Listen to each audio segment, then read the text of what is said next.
and welcome to the PCSS Connection. I'm your host, Buddy Pearson, the Communications and Marketing Supervisor here at the Putnam County School System. Well, at the beginning of the school year, we told you that we had two new principals. That was Mel Presley at Parkview and Bree Wheeler at Monterey. Well, lo and behold, as fate would have it, we have a third new principal, and that is Karen Trentham, who's taken over for Max Pettit at Cookeville High School. And Karen joins us now. Congratulations on your new appointment. You're just, the principal at one of the biggest high schools in the state of Tennessee. No big deal, right? Right, yeah, it's fine. Yeah, no big deal. And you had no idea that at the beginning of the school year that's what you'd be doing. Exactly. And now here you are. Yes. Yes. So kind of making that transition from assistant principal to principal, how's that been? It's been a few weeks now. It's been really good. I feel like it's been pretty seamless. Since I was already there, so I already knew our faculty and our admin team. And so I feel like that was really helpful, and I don't have to learn the building. Sure. Of course, I have different responsibilities than I did before. Right. And all the responsibilities, I guess. So that's different, but yeah, it's been a really good transition. Yeah, and we'll talk about some of those responsibilities first, but let's kind of get a little background. Where are you from originally? So I'm originally from Johnson City, Tennessee. Okay. Are you a hilltopper? So I was for 2 years, and then my last 2 years I went to university school. Oh, okay. On the campus of ETSU. I graduated there in 1992. And then instead of staying and going to ETSU like most of the people that I graduated with, I came to Tech. Yes, good decision. Yeah. And great. so that's how I came to Cookeville. And then how did you begin your education career? So my dad was a teacher, a longtime teacher in East Tennessee, and I thought that I wanted to be, in high school, I wanted to be a psychiatrist. Okay. And then actually when I got to Tech, I was a psychology major, and I did all those things, and I started working for the SAC program. Yeah. And my dad really encouraged me, you like to work with kids, you're really, good with that, and education and all the things. I was like, no, Dad, I don't want to, you don't want to listen to what your dad says. Right. And so it just kind of went from there. But working at SAC, I started out at, I was at All Good, and then I became the site director there when I was in graduate school for the SAC program. And so I just kind of went the education route, and I got my master's in school counseling. And when I graduated with my school counseling degree, we moved back home. My husband and I moved back to East Tennessee, and we were there for 5 or 6 years. And then he had a job opportunity back in Cookeville, and we had always said when we were married, we always said, whoever gets the job first, that's where we're going to go. Yeah. And so I got a job halfway through the year, so we went there, but we wanted to stay here in Cookeville, and so it just kind of happened. He had the job offer, and we moved back here. And you came back here, and then you began working at Cookeville High School? So actually, when we first moved back here, there wasn't a job in the school system. Okay. So I worked at Tennessee Tech as an advisor in the College of Education for a little while. Yeah. And then the job at Cookeville High School opened, and Mr. Shanks and Tim Martin hired me there. And now it's been a while. That's been a while, 2007. 2007, yeah. Okay. So you've been at Cookeville High since 2007. What's been some of the different roles you've had there? So I have been, I was hired as a graduation coach, and it was actually on a grant. And then I became a school counselor there, and Julie Smith and I started the 9th grade academy there. We were the 2 counselors. So we had 9th grade, and then we changed to 9th and 10th grade. And then in 2013, I became an assistant principal. Oh, awesome. So now that you're the principal, you were an assistant principal, what's some of the adjustments that you're having to make from being an assistant to the principal? Well, I think, when you're the principal, the buck stops with you. Yeah. It's not one of those things, well, you'll have to run that by the principal anymore because that's me. That's you. And so so it's all the things, and I love Cookeville High School. I've loved Cookeville High School since I started. And the people there, the teachers, the students, and I've got a pretty good relationship with all those people, and so they're comfortable telling me all the things and all the things we need and all the things we need to do, and there's a lot, there's a lot to it because it's not just the people, it's the actual building as well. Right. It's all those things as well that I didn't necessarily take care of before. Gotcha. And so that's probably the most different part of it. Yeah. Yeah, I would think, so a typical day now, what's that look like for you? So I get to school between 7:15 usually. At 7:45, I still do my car duty out front. So I do that. Try to get in time to say a little something on the announcements. Doesn't always happen. And then we go from there. A lot of times we'll have meetings. We'll be in the classrooms. There's a lot of things that go on at Cookeville High School. We're very fortunate to be able to offer so many programs and so many things there. So there's never a dull moment. Right. There's always something, which I like. Right. So And how many students are there now? we have about 2,200 students and close to 200 faculty and staff. Wow. Yeah. So at one time, that was like fifth in the state. I know Right. a lot of those Murfreesboro schools have exploded and have. gotten bigger, but I would assume we're still in the top 10. Yeah, we're pretty. We rank up there pretty high. Yeah. I'm not sure the exact rank right now. I mean, Yeah. there's more students, and this is kind of how you put this in perspective. There's more students at Cookeville High than there are in a lot of the school districts around Putnam Yes, County. that's true. Yeah. Yeah. That's crazy. Yeah. It's Yeah. like a small city. It is. It is. And you're the mayor of the small city, Right. Mayor Trentham. Yes. Well, let's talk about some of the things you like to do when you're not the principal at Cookeville High Okay. School. Tell us about your family. So I've been married to my husband, Patrick, for 24 years. He's a pretty And good fella. He's pretty good. He's pretty good. I'll claim him. He's a teacher for our Vital program.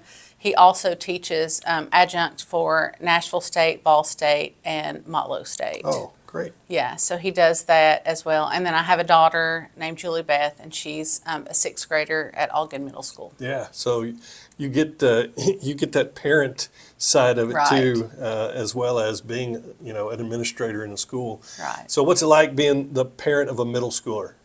Well, it's middle school kids, right? I had three of them. Yes.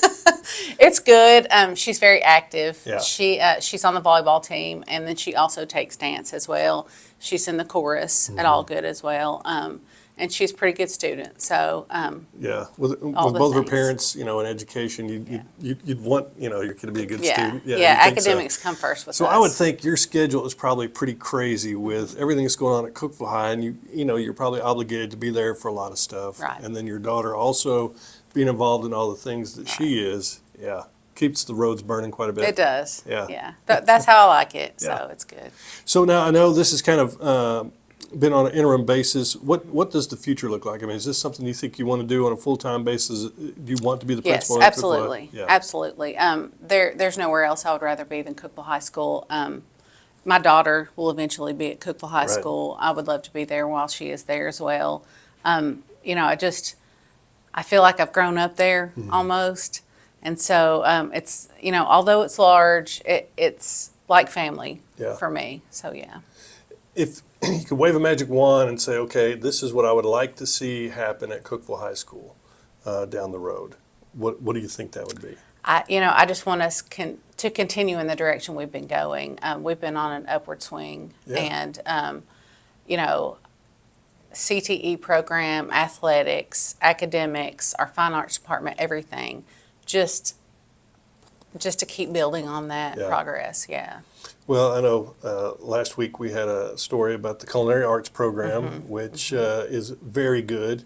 Yes. Been involved with athletics there at Cookeville High for a long time. Got a great athletic director. Yeah. Of course, Michael Choate with what he does with the arts and drama, Yes. bringing Les Mis back It's this coming year. back. It's been 10 years. Yeah. Yeah. So a lot of exciting things Yeah. happening at Cookeville High School. Yeah, Yeah. for sure. And you get to be part of it. Yes. Every day. Yeah. Yeah. Well, congratulations on your appointment and what you're doing. And man, I know there's a lot going on, but it seems like you have a really good staff too. Oh, our faculty and staff, they just can't be beat. Yeah. And my admin team in particular, they just, we're very close, and we all have our strengths and weaknesses, of course, as any team does, but we can just lean on each other, and it's fantastic. Yeah. Awesome. Karen Trentham, the current principal at Cookeville High School, joining us here on the PCSS Connection podcast. Thank you so much, and Thank you. good luck. Thank you. PCS Connection continues with a man who likes to fly under the radar, so much so he's not even on our website. And that is Oh, my deputy. goodness. You're not even on the web. Did you know that? I did not know You were that. not even on the website. Deputy Director Tim Martin. Tim, thanks for being with us here on the podcast, and thanks for letting us use your chairs. These are pretty comfortable. Absolutely. Glad to be here. Glad to be here. Glad to bring the chairs. Deputy Director. So what does that mean? I guess it's kind of a catch-all. Any supervisor can come to me. I start out officially kind of over the non-academic areas. Okay. So like maintenance and food service and transportation and that kind of thing. But any supervisor can come to me if they have an issue, and I can help. And I do work on academic issues as well. Okay. I know you and Corby spend a lot of time in the boardroom. Yes, we And you do. spend a lot of time in meetings. Yes, yes. Always seems like meetings are going on, and a lot of times I will get questions from board members or things like that, or projects that the board wants to work on, and I will, do research or, just figure out what we need to do about issues like that. Is that kind of one of the positions that a lot of people don't think about? I mean, you see the superintendent, you see the school board members, and you see supervisors that have their particular area, and then there's the deputy director that's kind of right there in all of those things. It's kind of the way it is.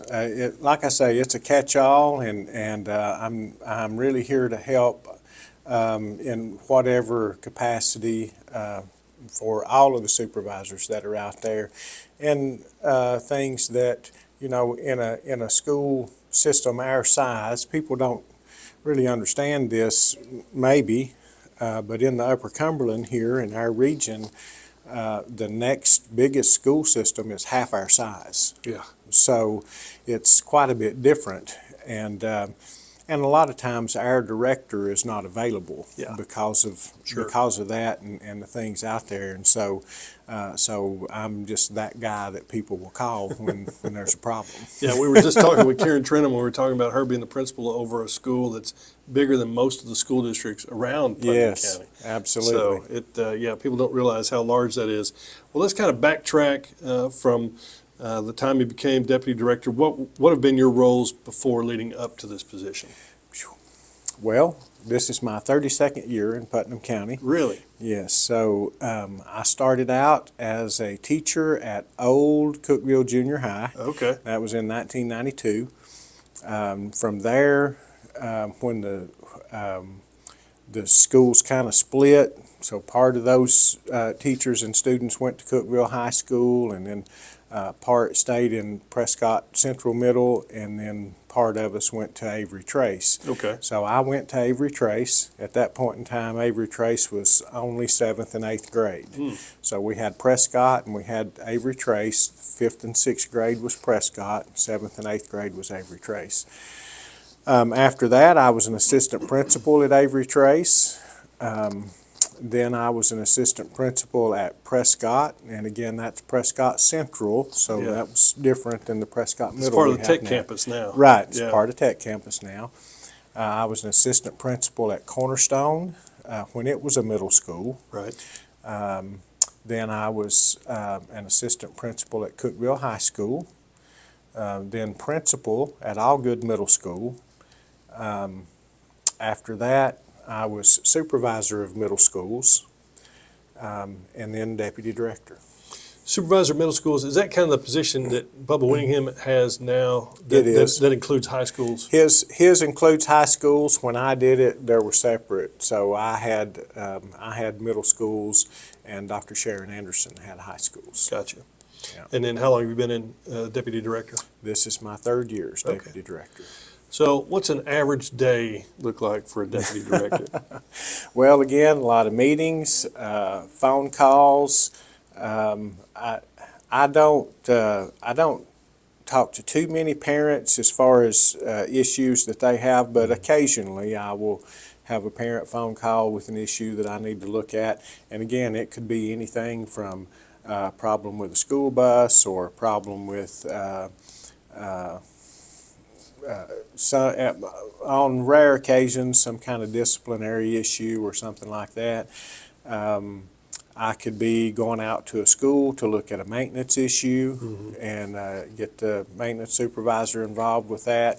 Or more likely looking at some longer-term maintenance projects. So, right now we're working hard over at Avery Trace to get the gym floor replaced.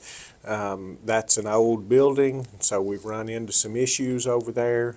We intended on having that project finished long before school started, and it just didn't turn out that way. A lot of times when you're renovating these old buildings, you run into these other issues, but we are committed to doing a good job with that and having a good product when we get to the end of it, and hopefully that will happen before fall break this year. So things like that. Again, generally it's issues that people are having trouble with. So it can be, I mean, I get phone calls from principals, I get phone calls from other supervisors. So most of the time I'm trying to help somebody fix an issue that they have, whatever it happens to be. You're doing a lot of heavy lifting as far as issues go on a regular basis. Yeah. So what brings you enjoyment? What is it? What do you like about your job? Because I mean, it sounds like everybody's got a problem comes to Tim. I got a problem. I'm going to go to Tim because we got some things to talk about after the podcast too.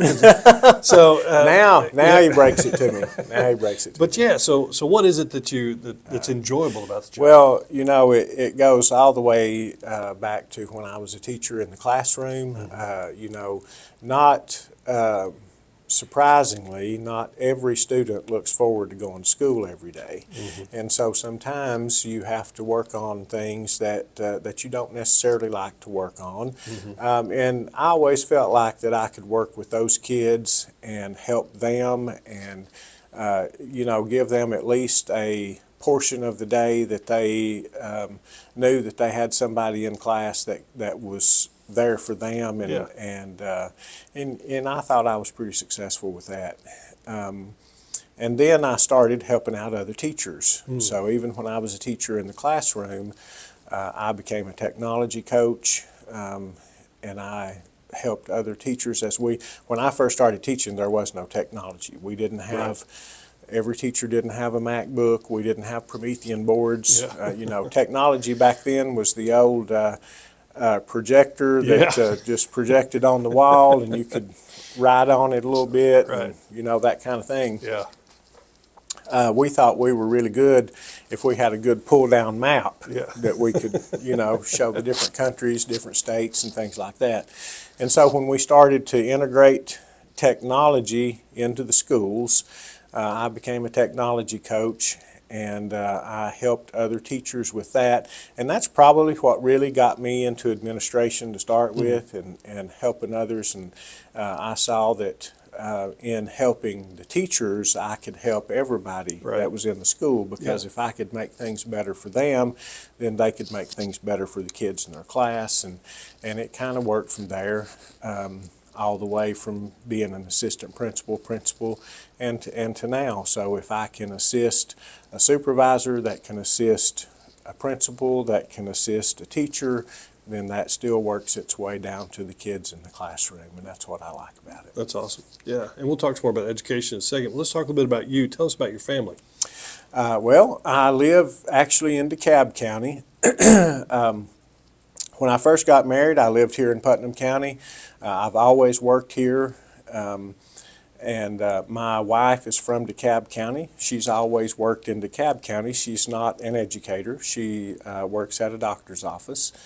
And so as our time together grew and we started having kids and expanding the family, I knew that one of us was going to have to drive one way or the other.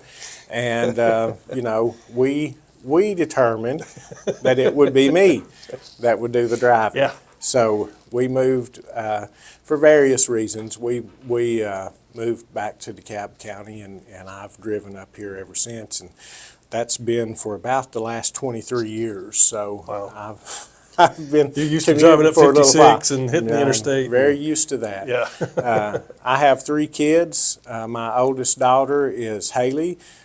She is actually right now, just today, she started filling a leave of absence out at Prescott Middle School. And Somebody else won so you. apparently, yes. So she currently does not have a degree in education. She is an excellent photographer, but she came to me just a little bit ago and said, I think I might want to go back and get my teaching certificate. Wow, that's So awesome. I said, well, if that's how you feel, then we've got a couple of leave of absence positions that are open Right. that we can't find any certified teachers for. And so why don't you fill one of those, and that will give you an idea of whether that's really Yeah. what you want to do before you go back to school. Right, and, before you and make that all- decision. all that kind of thing. Yeah. And so, and of course, you know, so she's teaching some English classes. She does have an English degree. She just doesn't have an English teaching degree. Okay.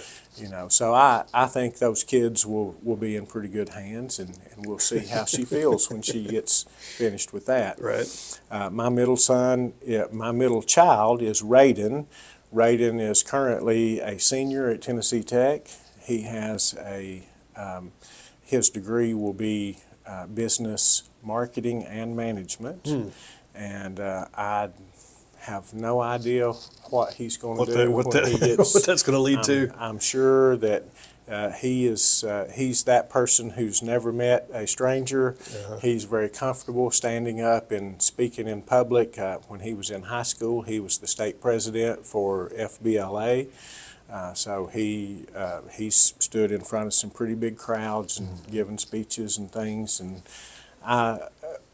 there's just no telling what. He could always start his doing. own podcast. He could start his own podcast, absolutely. And I have a third child. She is currently a junior at DeKalb County High School. She says she's either going to be a doctor or she's going to be an engineer. She's always said she's going to be a doctor, but recently she's been talking about possibly being an engineer. So we'll see how that works out. She is a cheerleader. She's cheered for a long time. She cheers football and basketball. She's done competition cheer. And on top of that, the thing that amazes me, she's a cross-country runner, which is pretty difficult. I did a little bit of running when I was in college, but mine was just for me. It wasn't. No, there was no If competition. I'm running, somebody's chasing me. Yeah, no competition involved in that, and she blows me away. So That's awesome. and my wife, as I said, she is a office manager for a pretty large doctor's practice in Smithville at Family Medical Center. Her name is Michiko, and we've been married since 1994. You'll have to do the math. That's Holy cow. 20-something years, 25, 28, something like that. You closed in on 30. I know. Yeah. This is 2023. Okay, well, there In we go. So 94. next year, okay. Yeah. All right. So, you closed in on 30 there. I'm going to You probably might- have to do something special for that. So what do you do in your spare time when you're not fielding phone calls and dealing with issues? Well, everybody around here makes fun of me because everything I do for fun, everybody else calls work. So I like to work on cars. I like to build things. So I build outdoor furniture. I fix cars. I paint cars. I've rehabbed a couple of old houses. I tell people I don't flip houses, but I fix them up for people that I know. So I fixed my mother-in-law's old house up, and my daughter's living in that. And I rehabbed a house for my niece that she's living in. And so, and of course, I mow the yard and work on the lawnmower and all kinds of stuff. Do you ever take like a trip? that. Do you ever go on vacation? Well, you're going to think I'm crazy, but I haven't been on a vacation in about 10 years. So, but like I say, my vacation is I take vacation time, Right. and To- I stay to at get all the little home, things done, and yeah. I like work on my outdoor furniture Piddle. and things like that, and Yeah. piddle around, and that's kind of what I do, and that's how I spend my time. Whatever works. So get back to education. Yeah. If there was one thing you could change about education right here and now, if you had a magic wand, you could just wave it, what would you change about education? I think that I would like to change some of the perceptions that people have. I think that I think too many people. I can't really tell you everything that goes on in a big city school system, New York City or Chicago or even Nashville or Memphis. Right. You know, but things that seem to happen at those places make the news, and then it seems like that everyone thinks that all of those things are happening in all of our schools. Gotcha. Yeah. And for the most part, we don't operate here in the Upper Cumberland, not in Putnam County or any other county in Right. our area. Yeah. We don't operate like those school systems operate. Yeah. And we don't do things like those systems do. But yet, we still field a lot of phone calls, and we still have a lot of anger, I think, about some of that stuff, which I'm not going to go into all that stuff right now. I think everybody can figure out what I'm referring to, but and it's not any one thing. Yeah. It's just that we don't push a lot of things that these big systems like that tend to have people in them that do push agendas. We teach standards. We don't push agendas in our schools. Wow. And that's the thing. And I just wish that I could convince people that that was the truth. Yeah. You Public know, perception. public perception. And I think we would have a lot more support in our schools. And, you know, on top of that, I feel like that we have a lot of accountability measures that have been put on our teachers that they, and I don't mind accountability measures at all. Right. You know, make me responsible for what my job is. I don't have a problem with that. But there are a lot of things out there that we can't control with students. And I'm just going to pick the low-hanging fruit, and I'll mention the easy one here, but the absentee rate is the thing. That's really between parents and students, and teachers have very little control over absentees. Yeah. Yet, that's an accountability measure that our schools have to answer to. Wow. So that's very difficult. Yeah. Well said. Yeah. Yeah, that would be great, because, you know, that's one of the things you can't, I mean, you can change some public perception, but people are going to think the way they want to think until they know better. Yes. Yeah. Awesome. Tim Martin, the Deputy Director of Putnam County School System, with us here on the PCSS Connection. Anything else? Got another meeting you got to go to? Yeah, I'm sure something will come up. I'm getting phone calls on my cell phone as I'm sitting here, so we'll go out and out in the hallway in a few minutes and see what's going on. All right. Thanks for being with us. Thank you, sir. That's Have a going to great wrap day. up the PCSS Connection podcast for this week. I'm Buddy Pearson. God bless. We'll see you next week.